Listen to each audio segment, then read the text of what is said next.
Quadratic formula. Goal for this video will be to use the quadratic formula to solve a quadratic. So the quadratic formula can be used to solve any quadratic equation. In Algebra 1, we sometimes run into trouble with completing the square technique when the value of a is something other than 1. In this case, with the quadratic formula, a just falls right into our formula, and we'll deal with it algebraically when we get to it. This is probably the most powerful technique you can use for solving a quadratic. We can represent the roots of the quadratic exactly, leaving it in simplest radical form, or we could evaluate and get a decimal answer that's rounded. Okay, so to use the quadratic formula, we need to have our trinomial set equal to 0. Ax squared plus bx plus c will equal 0.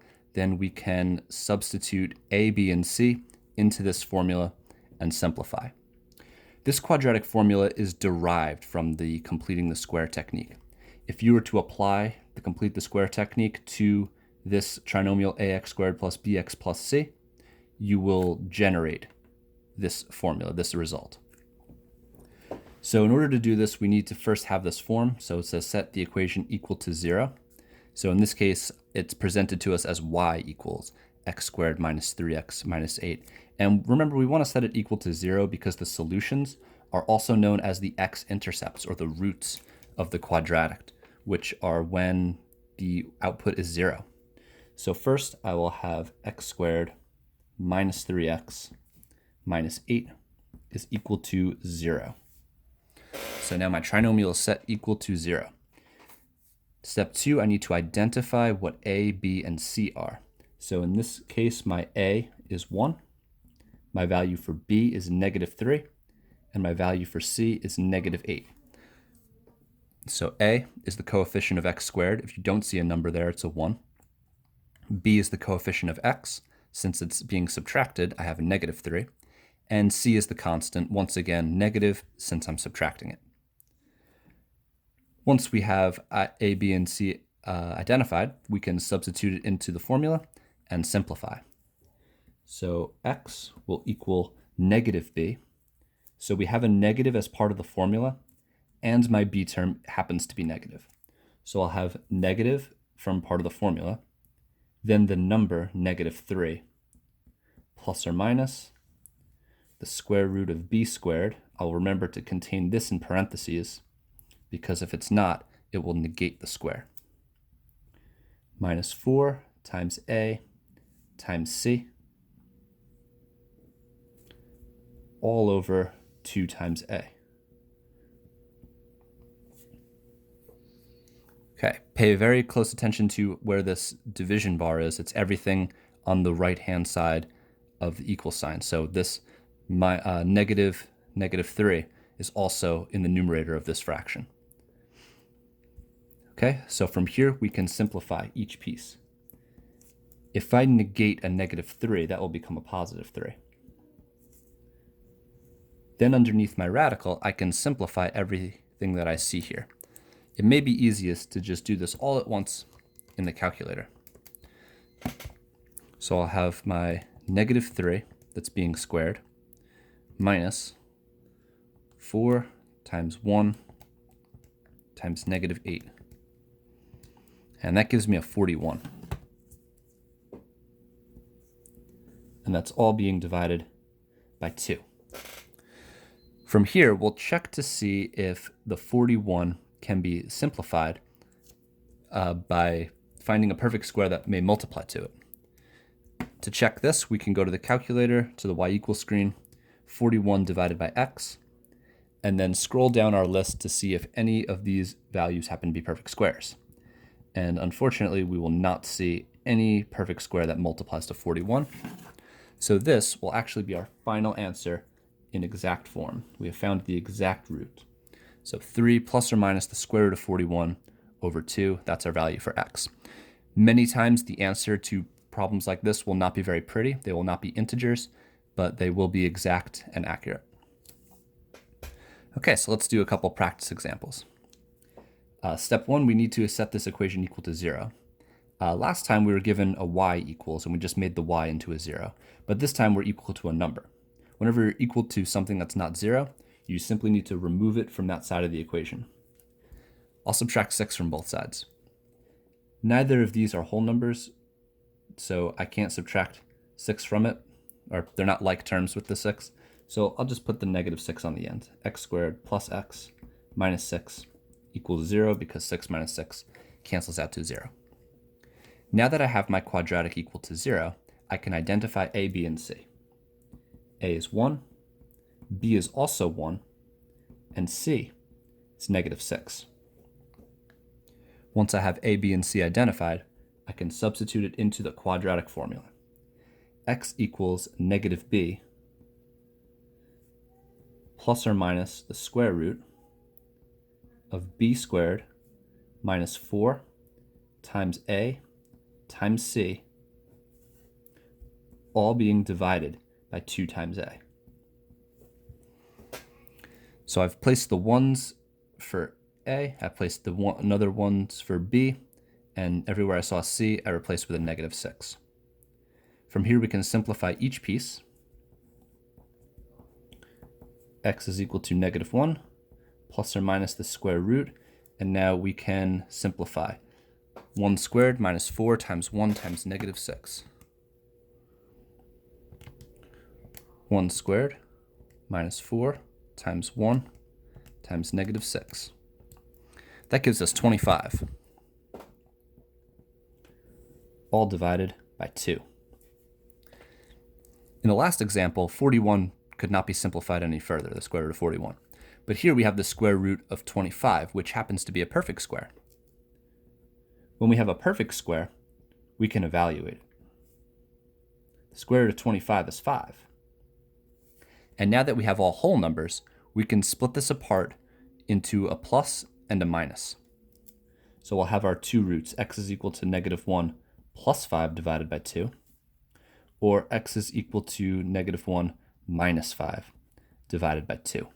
And this will generate our two results. Negative 1 plus 5 is 4. 4 divided by 2 is 2. There's one answer. Negative 1 minus 5 will be negative 6. And negative 6 divided by 2 is negative 3. And there's our other root. You might notice that this original trinomial was factorable. If you want, you can pause the video now and try and get these same answers using a factoring technique. Okay, let's go on to number 2. Number 2, we have a trinomial, but it's not equal to 0. So our first step will be to remove both of these terms. And notice that I will line up my like terms together. I'll subtract the 3x from the negative 6x, and I'll subtract the 2 from the 9. So I'll have negative 2x squared minus 9x plus 7 equals 0. Now I can identify a, b, and c. A is negative 2, b is negative 9, and c is 7. Once I have a, b, and c identified, I will plug it into the quadratic formula. This quadratic formula will always be provided to you. It is on the New York State Algebra 1 or New York State High School Math formula sheet. So x is equal to negative b. Again, we have a negative b term, but we have a negative as part of the formula. So I'm going to have two minus signs, negative, negative 9, plus or minus the square root of negative 9 squared. Very important that I remember the parentheses here for my calculator work. Minus 4 times negative 2 times 7. And that's all being divided by 2 times negative 2. From here we can simplify. X equals 9, because negative negative 9 is a positive 9. Plus or minus. Now I can type in all of this stuff underneath the radical, see what that will simplify to. So that will be negative 9, oops, I forgot my parentheses. Negative 9 squared minus 4 times negative 2 times 7. That gives me 137.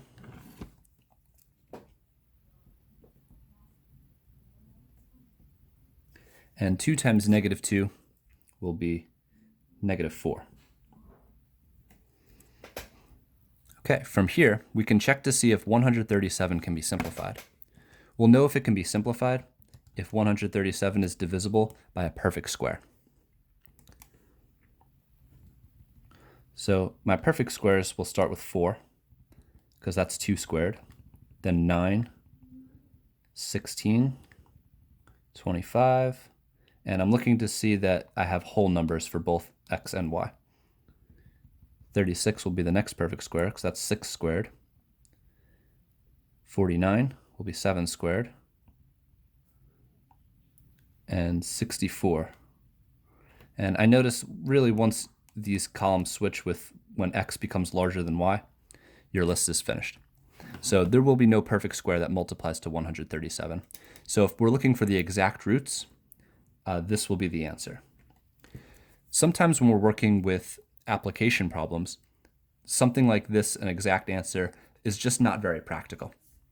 Sometimes we would want an answer that's rounded, say, to the nearest tenth.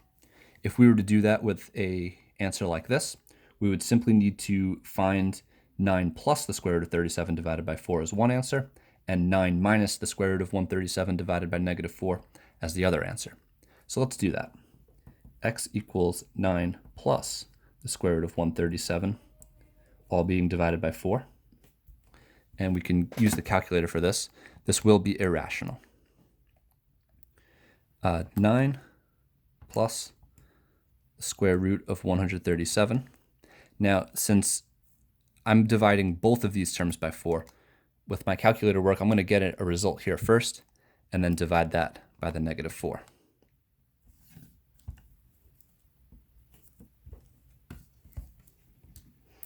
And my result here is negative 5.2 if I'm rounding to the nearest tenth. Then my other root will be x is equal to 9 minus the square root of 137 divided by negative 4. If you want to type it all in one step, you can do one of two things. You can either use the fraction feature, alpha F1 enter, and type in 9 minus the square root of 137 in the top.